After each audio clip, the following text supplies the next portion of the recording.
آج ایک قطرہ بھی کافی ہوگا، اج ساہ بھی نہیں کھلے راہ بھی نہیں، انج ٹوک انوکھڑے ٹوکدے نہیں، ٹر پویں تے فاصلے مک جاندے، گھر بیٹھے پینڈے مکدے نہیں۔ آج قدم قدم چلیں گے، ماضی کے گناہ تو ایک آنسو سے دھوئے جا سکتے ہیں نا۔ وہ ایک فقیر تھا، بازار میں کھڑا رو رہا تھا، تو کسی نے روک کے کہا بابا کیا ماجرا ہے، کسی نے مارا ہے، کیوں رو رہے ہو؟ اس نے کہا نہیں کوئی ایسی بات نہیں، ان لوگوں کے رویے نے رلا دیا۔ کہا کیا مطلب؟ کہا بازار سے گزر رہا تھا، ان لوگوں کو دنیا میں کھوئے ہوئے دیکھا تو میرے دل میں ترس جاگا، تو میرا خیال یہ ہوا کہ ان بندوں کی رب کی صلح نہ کروا دوں۔ تو میں نے پھر اس سے بات کی، تو آواز آئی ٹھیک ہے لے آ ان کو میری چوکھٹ پہ، ایک آنسو سے سارے گناہ معاف کر دوں گا۔ میں بڑا خوش ہوا، میں ان سے بات کی، یہ الٹا میرا مذاق اڑانے لگے، جا بابا کام کر، تجھے کیا پتا دنیا داری کیا ہوتی ہے۔ تو وہ تو مان رہا تھا، یہی نہیں مان رہے، تو مجھے ان کے رویے پہ رونا آ رہا ہے۔ وہ کہتا ہے میں بخشنے پہ آمادہ ہوں، ہم تو مائل بکرم ہیں، کوئی سائل ہی نہیں، راہ دکھلائیں کسے، راہ رب منزل ہی نہیں، جلوائے طور تو موجود ہے، کوئی موسیٰ ہی نہیں۔ وہ تو کہتا ہے میں معاف کر دوں گا، لیکن یہ عجیب ہے کہ یہ آمادہ ہی نہیں ہے، یہ مان ہی نہیں رہے۔ تو مجھے ان کے رویے پہ افسوس آ گیا، ان کے رویے پہ رونا آ گیا، اس لیے میں رو رہا ہوں، ورنہ نے مجھے مارا نہیں، کوئی تکلیف نہیں پہنچائی۔ خیر اگلے دن وہی بزرگ قبرستان کے قریب سے گزرے تو دیکھا کہ وہ بابا قبرستان میں کھڑا رو رہا ہے، تو پھر رک گئے کہ بابا بازاروں میں بھی روتا ہے، قبرستانوں میں بھی روتا ہے، آج کیا ماجرا ہے؟ کہا آج بھی میرا ماجرا کل والا ہی ہے۔ کہا کیا مطلب؟ کہا کل بازار سے گزر رہا تھا، ان کو دنیا میں کھوئے ہوئے دیکھا، میرے دل میں ترس جاگا، تو میرا خیال ہوا ان بندوں کی اور رب کی صلح کروا دوں، تو وہ تو مان رہا تھا، وہ بندے ہی نہ مانے، تو آج میں ادھر آ گیا۔ میں نے کہا چلو ان سے بات کرتے، آج میرا خیال یہ ہوا کہ قبرستان والوں کی اور رب کی صلح کروا دوں۔ تو کہا پھر آج کیا بنا؟ کہا آج یہ مان گئے ہیں، وہ نہیں مانتا۔ تو صاحبو آج وہ مان رہا ہے، آج ہم مان جائیں۔ میں نے کتب میں پڑھا ہے کل قیامت کے دن نیکوکار بھی پچھتائیں گے۔ بدکاروں کا پچھتانا تو سمجھ میں آتا ہے، نیکوکار کیوں پچھتائیں گے؟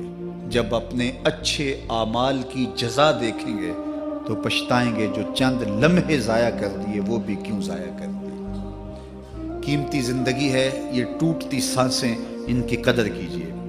ایک بزرگ فرماتے ہیں کہ مجھے اس بات کی سمجھ نہیں آتی تھی کہ جو قرآن نے کہا ان الانسان لفی خسر، بے شک انسان خسارے میں ہے، تو میں سمرقند کے بازار سے گزر رہا تھا تو وہاں ایک آدمی پھٹے پہ برف رکھ کے بیچ رہا تھا اور ساتھ آواز لگا رہا تھا۔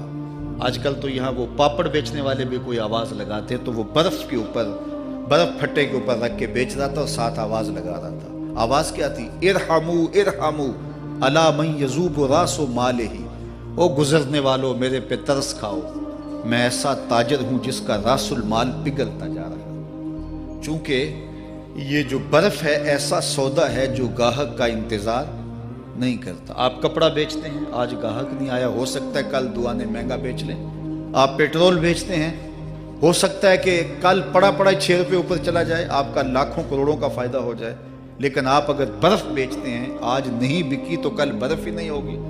تو وہ سل پہ برف بیچ رہا تھا اور ساتھ لوگوں کو دہائی دیتے ہوئے کہہ رہا تھا او لوگو میرے پہ ترس کھاؤ، مجھ سے برف لیتے جاؤ، میں ایسا تاجر ہوں جس کا راس المال پگھلتا جا رہا ہے۔ تو کہتے ہیں جب اس نے یہ آواز لگائی نا تو میرے قدم رک گئے اور میں اس کے قریب چلا گیا اور میں نے کہا کہ مجھے ان الانسان لفی خسر کا ترجمہ سمجھ میں آ گیا۔ جس طرح تیری برف پگھلتی جا رہی ہے، میری زندگی پگھلتی جا رہی ہے، اور اگر تو اب برف وقت پہ بیچ لے، ان پگھلتی برف کو تو درہم کے بدلے، دینار کے بدلے، پارچہ جات کے بدلے، جنس کے بدلے فروخت کر لے تو فائدہ ہو جائے گا، 4 آنے تیرے ہاتھ لگ جائیں گے۔ اور میں بھی ان سانسوں کے بدلے درود پڑھ لوں، ان سانسوں کے بدلے سجود کر لوں، ان سانسوں کے بدلے قیام کر لوں، کسی دکھی کے سر پہ ہاتھ رکھ دوں، کسی پریشان کی پریشانی دور کر دوں تو میری سانسیں کام آ جائیں گی، ورنہ یہ ٹھہریں گے نہیں۔ سوئے ہوئے ہوں تو پھر بھی سانسیں ٹوٹ رہی ہوتی ہیں۔ تو ہم کتنی جلدی موت کی طرف بڑھ رہے ہیں، تو زندگی کتنی مختصر ہے اور ہم کتنے بے پرواہ ہیں۔ آنکھیں اس وقت کھلتی ہیں جب آنکھیں بند ہوتی ہیں، لیکن کیا فائدہ اس وقت کا؟ آج کا پچھتاوا کل کی بہتری کی ضمانت ہے، اور آج کے پچھتاوے سے کل کی زندگی کی خوبصورتی نصیب ہو سکتی ہے۔ اس لیے یہ ڈھلتا ہوا سورج، یہ دیکھیں ابھی جب داخل ہوئے تھے تو سورج ابھی سر پہ تھا، لیکن اب سورج درد غروب سے زرد ہو چکا ہوگا اور چند لمحوں کے بعد وہ نگاہوں سے اوجھل ہوگا۔ میاں صاحب بھی بولے کہ زندگی تیری جو ہے ڈوبتے سورج کی طرح ہے، ڈیگرتے دن گیا محمد اوڑک نو ڈوب جانا۔ تو یہ میں اور آپ لمحہ لمحہ موت کے قریب ہو رہے ہیں۔ اس سے قبل کہ وہ وقت آئے کوئی حجت باقی نہ رہے، مجھے اپنی زندگی کو، آپ کو اپنی زندگی کو اللہ اور اس کے رسول کی چوکھٹ پہ حاضر کر دینا ہے۔ ہمارے میزبان محترم نے کہا والدہ ماجدہ کی بابت، تو آج ان کے اصالِ ثواب کے لیے میں اور آپ جمع ہیں۔ ایک وقت ہمارے اوپر بھی آنے والا ہے کہ لوگ ہمارے لیے جمع ہو رہے ہوں گے۔ یہ وقت تو آنے والا ہے، اس کے تو چھٹکارا نہیں ہے، اس سے تو خلاصی نہیں ہے، کوئی بھاگ سکتا نہیں ہے، موت سے تو فرار نہیں ہے۔ تو آج وہ نہیں ہیں، لیکن ان کا سعادت مند بیٹا ان کی یادوں کے چراغ کو روشن کیے ہوئے ہے۔ ورنہ میں ایسے بیٹے بھی دیکھے ہیں جنہوں نے اپنی سکی ماں کا جنازہ نہیں پڑھا۔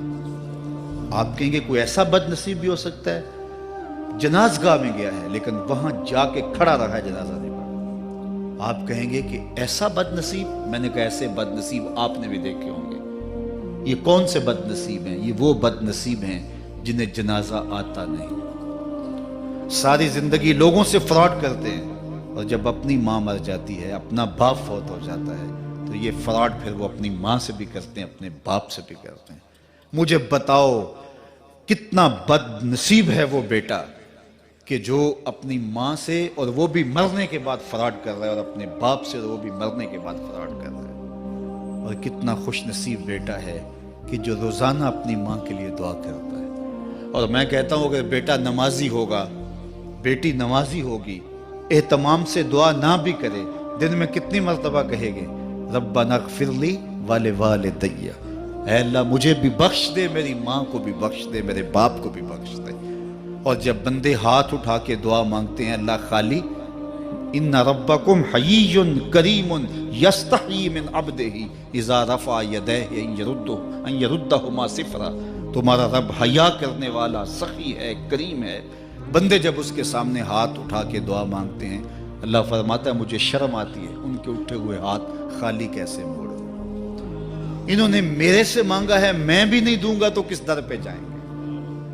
میں ایک دیہاتی بات کرنا چاہتا ہوں، اتنے لوگ جتنے آپ یہاں بیٹھے ہیں، اتنے لوگ اٹھ کے کسی دنیا دار کے ڈیرے پہ چلے جائیں اور اس سے کچھ مانگیں اور وہ دے سکتا بھی ہو، تو کیا وہ آپ کو خالی لوٹا دے گا؟ وہ کہے گا ڈیرہ داری کی شان کے خلاف ہے کہ اتنے لوگ دروازے پہ آ گئے اور ان کو خالی موڑ دوں۔ تو جب تم اتنے بڑے ڈیرہ دار ہو اور تمہیں اتنی غیرت ہے کہ اتنے لوگوں کو خالی نہیں موڑتے، تو کریم خالی موڑتے؟ آؤ تو صحیح اس کی چوکھٹ پہ جھولی پھیلاؤ تو صحیح۔ پھر دنیا داروں سے مانگنا ہو تو ان کی زبان میں مانگنا پڑتا ہے۔ اللہ سے جس زبان میں مرضی مانگو، عربی میں مانگو، اردو میں مانگو، ہندی میں مانگو، سندھی میں مانگو، اقبال کے لہجے میں مانگو، سادی کے انداز میں مانگو، نہیں مانگنا آتا خالی ہاتھ پھیلا دو، وہ بند لبوں کی بولیاں بھی سنتا ہے۔ آؤ تو صحیح اس کی چوکھٹ پہ، اپنے ہاتھ پھیلاؤ تو صحیح۔ دنیا داروں سے مانگے تو ناراض ہوتے ہیں، خدا سے نہ مانگو تو ناراض ہوتا ہے۔ اللہ کل ما یابو بکم ربی لولا دعاؤکم، آؤ نا اس کی چوکھٹ پہ، دستے طلب دراز کرو۔ دنیا داروں سے مانگنے کے لیے وقت چاہیے۔ اس وقت تو صاحب سوئے ہوں گے، اس وقت تو ناشتہ کر رہے ہوں گے، اس وقت تو بیوی بچوں کے ساتھ مشغول ہوں گے، لیکن اللہ سے جب بھی مانگو، پچھلے پہر کنڈی کھڑکاؤ در رحمت کھلا پاؤ گے۔ دن کو مانگو، رات کو مانگو، مانگو تو صحیح، وہ تو اتنا کریم ہے۔ اچھا بت کو سامنے کھڑا کیا ہے اور زلیخا ہاتھ جوڑے بت کے آگے پکار کرتی ہے، روزانہ سے شام کھڑی ہو جاتی ہے، یا صنمی یا صنمی، اے میرے بت، اے میرے بت، بچھڑا ہوا یوسف ملا دے۔ سحر دم تک پکارتی رہتی، عمر بیت گئی، چہرے پہ جھریاں آ گئیں، بڑھاپا طاری ہو گیا۔ ایک دن رات کا پچھلا پہر ہے، بت کے آگے ہاتھ جوڑے یا صنمی کا وظیفہ پڑھ رہی ہے۔ اچانک نیند کا جھٹکا آ گیا، زباں بل کھا گئی، بولی یا سمادی یا سمادی۔ کہا جبریل جلدی جا، یوسف کے گھوڑے کا رخ موڑ دے۔ یا اللہ تجھے تو نہیں پکار رہی، وہ تو بت کو پکار رہی ہے۔ زباں بل کھا گئی، یا صنمی کی بجائے یا سمادی کے لفظ زبان پہ آ گئے۔ کہا جبریل اتنا عرصہ ہوا بت کو پکارتے ہوئے، اس نے کوئی جواب نہیں دیا، آج جیسے بھی اس کے لبوں پہ میرا نام تو آیا ہے، اگر میں نے بھی جواب نہ دیا میرے اور بت میں فرق کیا ہوا؟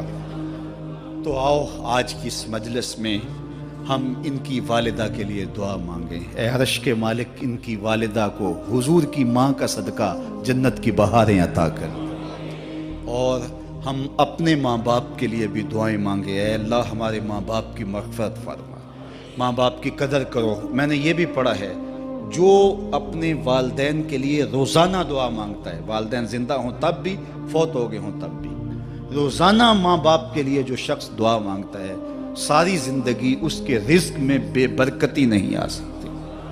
تو اپنے ماں باپ کو اگر زندہ ہیں تو قدر کرو، فوت ہو گئے ہیں تو ان کے لیے کثرت کے ساتھ دعا کرو۔ یہ گھنا سایہ ہے۔ کبھی آپ نے درخت کو دیکھا ہے کہ ساری دھوپ اپنے پتوں میں جذب کرتا ہے اور نیچے بیٹھنے والوں کو چھاؤں دیتا ہے؟ ماں باپ سارے دکھ اپنے اوپر لیتے ہیں، اپنی اولاد کو آسائش اور راحت پہنچاتے ہیں۔ قدر نعمت زوال نعمت کے بعد ہوتی ہے، جب نعمت پاس ہو تو قدر نہیں ہوتی، جب چھنتی ہے تو پتہ چلتا ہے کہ کتنی بڑی دولت تھی جو چھن گئی۔ میں تو آپ کیا، میری اور آپ کی حیثیت کیا، ماں کی کمی تو آمنہ کے لال نے بھی محسوس کی ہے۔ ایک دن حضور مسجد نبوی میں تشریف لائے، تا حد نظر صحابہ تھے۔ الحاوی للفتاوی میں امام سیوطی نے لکھا ہے، حضور کو دیکھا تو ادب سے کھڑے ہو گئے، بس یہ منظر دیکھنا تھا کہ چشمان اقدس سے آنسو چم چم جاری ہو گئے، اور حضور نے ایک ٹھنڈی آہ بھری اور روتے ہوئے کہا، لو ادرکت والدی او احدہما، کاش آج میرے ماں باپ زندہ ہوتے۔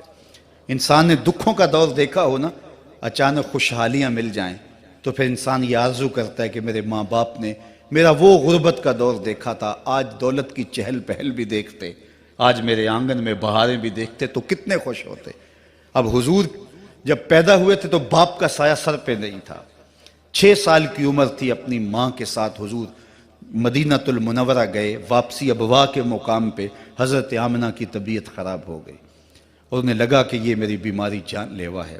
ام ایمن کو بلایا، کہا میرے بیٹے کو بحفاظت امیر قریش تک پہنچا دینا، پھر خود حضور کے سر پہ ہاتھ رکھا۔ سیدہ آمنہ سلام اللہ علیہا حضور سے کوئی باتیں کرنا چاہ رہی تھیں، لیکن ضبط کے بندھن ٹوٹ گئے۔ ابن حشام سیرت کی پہلی کتاب ہے، اس میں تفصیل سے یہ واقعہ موجود ہے۔ جب سر پہ ہاتھ رکھا تو حضرت آمنہ کی آنکھیں چھلکنے لگی اور روتے ہوئے آپ نے چند جملے کہے، کہا بیٹا ہر نئی چیز نے پرانا ہو جانا ہے، ہر باقی نے فنا ہو جانا ہے، میں بھی جا رہی ہوں، وَذِكْرَ باق، لیکن میرا ذکر نہیں مٹے گا، وَوَلَدْتُ طُہْرًا، اس لیے کہ تیرے جیسا پاکیزہ بیٹا چھوڑ کے جا رہی ہوں۔